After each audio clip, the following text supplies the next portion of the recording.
Well, let's move on to get specific now. We're going to picks and pans, I'm going to call this section. We're going to say, and I'm going to put you on the spot, Tony, I'm going to put you on the spot, Marianne, about picking out, okay, now, President Obama has advanced a bill taxing national banks, and boy, when you got, it's not bad to be against the bankers. I mean, even I can figure that one out, to pay back your TARP funds. Now, unfortunately, most of them paid it back already. Should investors be buying or selling banks, Tony? I would not be buying bank stocks. Okay, you wouldn't buy bank stocks? No, mostly because of the uncertainty. It's bad enough what the government has done, I think, in stepping in and trying to control the banking industry.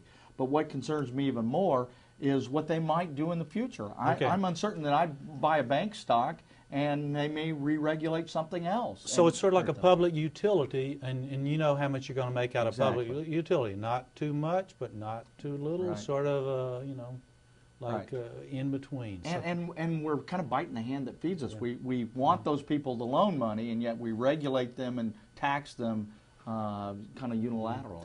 Well, Marianne, you help these banks, you help these lending institutions create a strategy, a brand. Now, how do you help get them out of this thing? In other words, you say Citibank, and you might, you know, that's like wearing a target on your back. You know, you might as well. What do you do? It's a pretty touchy situation. I mean, the best brand attribute you can have is trust, and nobody trusts the banks. Okay, so but how do? So what you do in order to what you have to do in this world, in this time, with our behaviors, is you have to be authentic, and you've got to shoot straight with these people.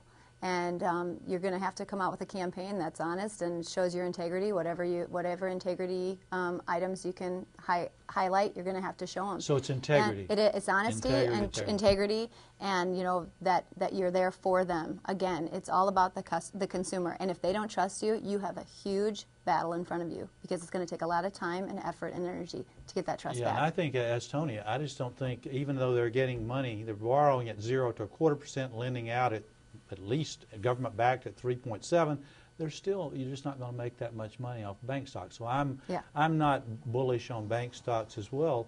Tony, you've been brilliant, Tony. I mean, I can say, since you're back. Boy, I think you're going to get a pay raise. Yeah, that's right. Okay. You've been recommending energy stocks for, I don't know, since you were a small boy, I'm sure. Now, let me give you a statistic.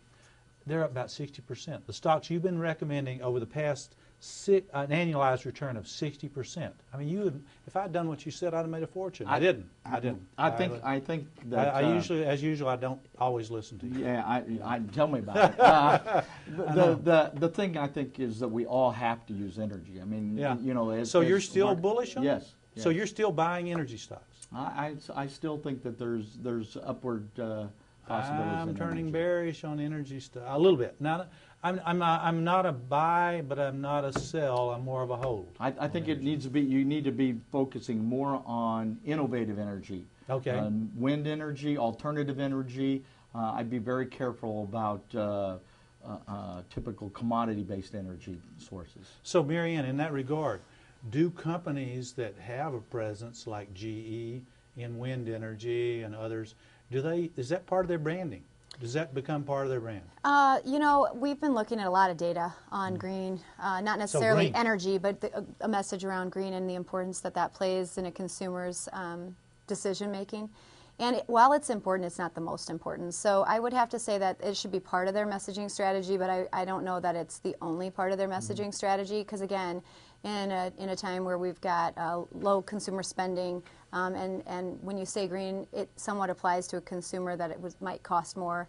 That's going to be something they're going to have to go without if they choose that. So it's important, and it's part of the consideration set, but it's not the only thing. Well, you know, for Tony, it's only green energy if it glows. It's got to glow for Tony, right, Tony? That's right. Now, Ernie, let me put you on the spot a little bit. Okay, all right. You know, the dollar has weakened, and that's pushed commodity prices higher. Has that had any effect or thoughts on your investment recommendations? Absolutely. I'm moving more I'm bullish on agriculture, to use a pun. Now, like, for example, Monsanto. I got to have it come down a bit more. $10 more a share. Now, I know folks out there that hold Monsanto don't like me saying that, but I'm not buying it where it is now. I got to have it come down, then I'm buying. I'm all in, as they say on the poker channel. I'm all in on that one. So now, does that weak dollar or strong dollar help us or hurt us? well, it helps. What it does for all our viewers out there, it makes our commodities cheaper in China. It makes a little bit cheaper. South Korea makes it a lot cheaper. Europe makes it a lot cheaper. So it makes it cheaper, but it raises the prices here at home. So corn prices, when the dollar weakens, corn prices back up there. That helps Monsanto, helps John Deere. John Deere's had a good run lately. I might be a buyer of John Deere. I'm not a big buyer. I'd look for more opportunities, say in an ETF, a farm ETF. Moo is one of them. Moo, M-O-O. That's a farm ETF, wonderful branding there. Talk about branding there. That's pretty good. Moo is good. Won't forget that. Tony, what's your, in terms of that, weaker dollar means more inflation. How are you on inflation? I think inflation's coming. I think it's coming like a tidal wave, frankly. I think so you got to protect yourself from inflation, which means don't be buying bonds, at least at fixed interest rates, maybe selling bonds, fixed interest rates. You also perhaps buying a TIPS, Treasury Inflation Protected Securities. You can protect yourself against that, again, with agriculture to some degree. Hard assets of all kinds. Gold, I'm not saying that you need to be always into gold and diamonds, but anything that's going to be a hedge against inflation. I think inflation's coming. And that could be good for homes, but home sales haven't been good. Now, Marianne, as you know, and home sales, that area, if you were helping a client in that sector, how do you help them? I mean, because everybody, Tony and I talked about uncertainty. There are people out there that want to buy a house now. They're waiting. Let me wait till interest rates come down. Let me wait till housing prices get cheaper. Folks, this is the time to buy a house. Don't wait, in my view. It goes back to, you got to understand your customer. And today, the customer wants results. They want to sell their house and be able to sell their house so they can open up the credit to buy the new house. And so I would talk about results. My whole positioning would be, I'm at 28 days and the average is at 50 days. Yeah. In terms of if you're helping the realtor there. Absolutely. Okay. Yeah. What about a company that deals in construction? One of the big, like Toll Brothers, for example. Yes. I mean, they've done quite well. They quite well in this environment. I mean, they'd like to do better.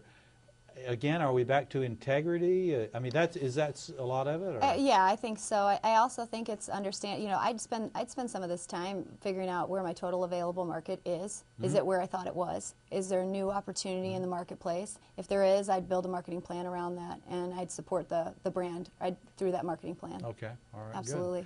Good. Now, any other recommendations, Tony, or before we draw a close to this section?